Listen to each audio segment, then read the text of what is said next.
Okay. Good evening. Thanks for coming. I'm Richard Primus. I teach at the law school. My field is constitutional law, the theory, the history of the United States Constitution. And I'm here tonight, and the short answer to the question, which is also thematic in what I'm going to say in a small number of minutes, is the law and the Constitution do not execute themselves. There is no magic in the system. It is not a machine that goes of itself. It does not happen automatically. It happens only if people operate the system. And people can operate the system well or badly. And when the system operates well, we have the thing that we call the rule of law. And the thing that I want to spend a couple of minutes talking about is, what is that? How does it work? Why is it important? How does it break down? Because the question that provoked me to come up is a question about the breakdown. So first, what is the rule of law? Right? It's a phrase that gets thrown around a lot. The rule of law is an attitude and a way of life that exists when enough people in a civilization act on the basis of that attitude. It is the attitude that says that there is such a thing as law that is distinct from the preferences of the people who hold power at any given time. It's an attitude held by public officials that says, we are limited by the law. Power does not belong to us personally. It belongs to our offices, right? Power resides in the office of governor or the office of judge or the office of waste management commissioner, not in any person who holds office or doesn't. And what goes with that is the idea that office holders are not to use the law or law enforcement as tools for advancing either their own personal interests, right? I use my office and the law to get rich, or as a means of harassing their personal or political adversaries. Because it's not their power. The power belongs to their office. Critical to this is the idea that officials can be held accountable for illegal behavior, right? And for that to work, it has to be the case that the officials themselves, when they decide what to do, most of the time limit themselves by reference to what they in good faith believe the law requires. That is to say, they don't say, what do I want to do? I don't care what the law says. They have goals, and their goals differ depending on their views, their policy outcomes, their political agendas, and so on and so forth. But they recognize that there is a thing called law that restrains what choices they can make. Now, I don't want to be Pollyannish or perfectionist about this. The rule of law is an ideal. It's never achieved completely. In every system, in every well-functioning constitutional system, there is a certain amount of breach of these ideals, right? You can identify officials who are corrupt a little bit, or sometimes more than a little bit. You can identify people who do things that are not within the attitude of the rule of law. But the system works because most of them, most of the time, act on the basis of that attitude. And they assume that everyone around them, most of the time, will act on the basis of that attitude also. That's the rule of law. Now, why is it important? The rule of law is not everything. You need a lot more than just the rule of law to have a society worth having. But I want you to think for just a moment about what life is like in societies that do not have the rule of law. That is not a place you want to live. That is tyranny, writ large and writ small. That is corruption everywhere. That is who has more force today tells you what to do. That is maybe your house and your stuff is there when you come home and maybe it's not. Maybe you're dragged off to somewhere you don't want to be. Maybe you're not, right? In the sweep of human history, the rule of law is not normal. It's not something that you can take for granted. It's something that you're extremely lucky to have if you are in a society that have it. And in a society with the rule of law, the rule of law attitude doesn't only exist among office holders, it exists among the public, right? We mostly think of law as something with a legitimate claim to guide our behavior. So in the United States, as imperfect as the United States is, and it is deeply so, most people pay most of their taxes. Why? It's not because they're all going to get audited and thrown in jail if they don't. It's irrational to think that. The federal government doesn't have the resources to come after everyone if they all decided to stop paying their taxes, right? Any particular person's odds of being audited and imprisoned are actually quite low. But most of us pay most of our taxes. We do it because we have a sense in this legal culture that says we're responsible to do that. The law requires it of me. And to be a reasonable person means to conform my behavior to what the law requires. Are there instances where the law is too evil to be obeyed and you engage in civil disobedience? Sure. But in a well-functioning society, those things are exceptional, right?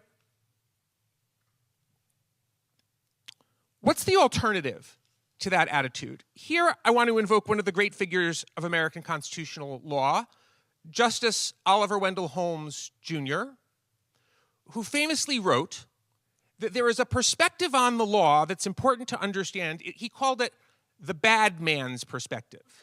That how does the law appear to a bad man? The bad man, when he thinks about law, asks only one question: what will happen to me? What are the consequences to me for my action?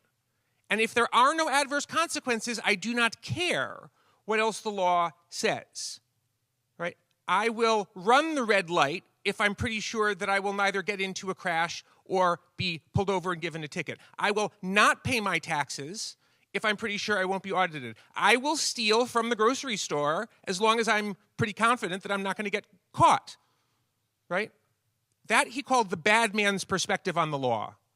There are moments in the career of a practicing lawyer when it is appropriate, in fact, ethically necessary, to, for a moment, adopt the bad man perspective. If you have a client, and your client is figuring out what to do, and one of your client's questions is, what's my exposure here? What's my legal... For that moment, you have to put on the bad man's hat and think, okay, what's the exposure, right? You should also have more conversation with your client than that, but that's the one perspective you have to have. But in a society where everyone had the bad man perspective on law all the time, that's chaos. And the people who absolutely cannot have a bad man perspective on the law are the people whose job it is to carry out the law. Right? What would that even mean? Right? It would mean the law is just a tool for my purposes. I don't care. It doesn't constrain me. I'll use my power how I want.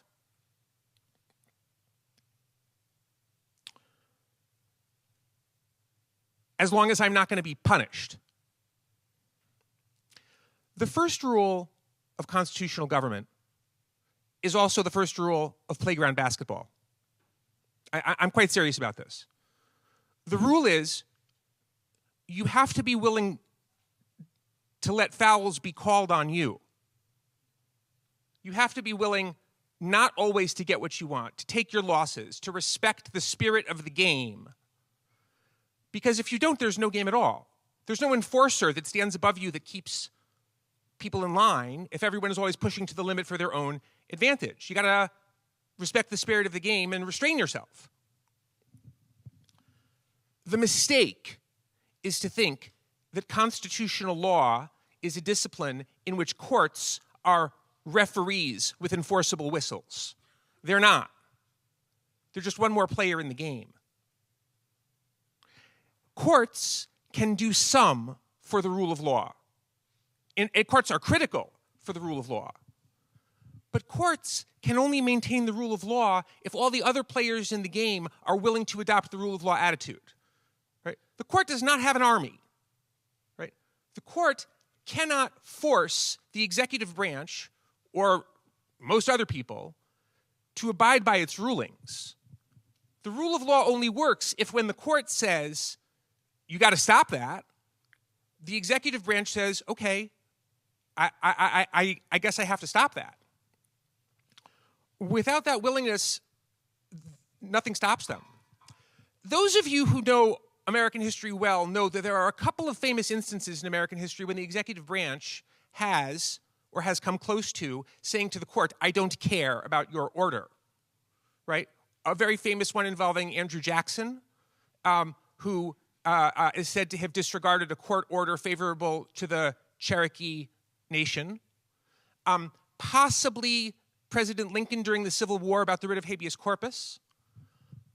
Here's what I want you to notice. Number one, we all know the examples because in nearly 250 years, you can count them on your hand. That keeps the system from breaking down. Number two, even in those examples, it's not that the executive branch was actually actively doing something and the court told them to cut it out and they said, no, we're going right on doing it.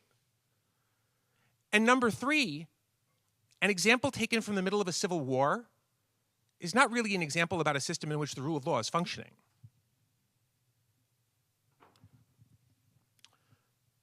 I will cite one other important figure of the constitutional tradition and then sit down. The other one is the great Justice Robert Jackson, who is a justice in the middle of the 20th century. One of the justices who decided Brown versus Board of Education, and at least as importantly for our purposes, the chief prosecutor for the Allied nations at the Nuremberg war crimes tribunals after the Second World War, right? Someone who knew something about the collapse of the rule of law. In an extremely important case in which the Supreme Court stood up to President Truman when Truman tried to claimed the right to exercise emergency powers far more narrowly than anyone is claiming to do now, Jackson wrote, we, the court, can say that the executive branch's actions are illegal, but it would be foolish to believe that we can stop him. If an executive who is determined to go against the court cannot stop and cannot save the country. Only a mobilized populace can do that. A mobilized populace maybe can mobilize the Congress. They can do things. A mobilized populace itself can do things. Many Americans were raised to love the Constitution. And part of what goes with that sometimes is the belief that it has magical powers, right? That we live in a condition where, unlike most of humanity through most of history, we are immune from the rule of laws breaking down and having something that isn't constitutional democracy come to us. There is no such magic in the world, and therefore not in the Constitution. To try to maintain the rule of law in the United States is to try to perpetuate an unusual condition in human history. The normal is the other thing. And we need to take seriously that we are not unlike everyone else who has ever lived. And I'll stop there.